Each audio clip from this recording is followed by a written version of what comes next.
Bonjour frères et sœurs et merci de votre fidélité. Jésus ne veut pas laisser ses amis les disciples dans le doute en ce qui le concerne. Il sait bien que le Messie est attendu par tout le peuple juif comme un libérateur politique. Mais Jésus, qui s'inscrit dans notre humanité en s'y révélant pas à pas comme Messie, ne correspond pas au profil qu'ils s'en font.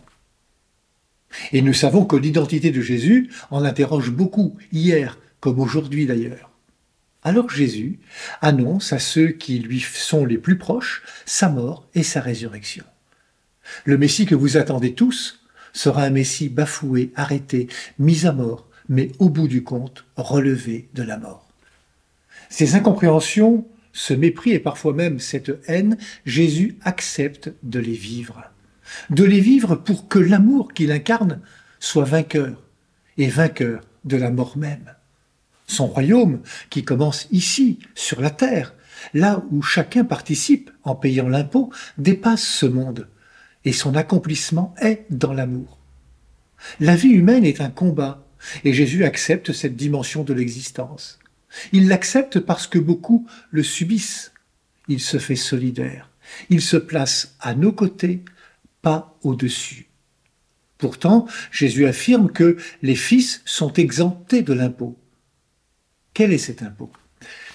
Il s'agit sans doute de celui qui servait à payer l'attente de la rencontre au temps de l'Exode et affecté ensuite au temple de Jérusalem.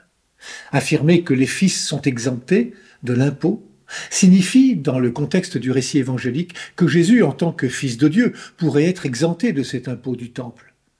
Mais il n'est pas venu pour choquer ou attiser la colère, mais bien pour affirmer son identité de Messie. Et son combat sera toujours du côté des injustices et des exclusions.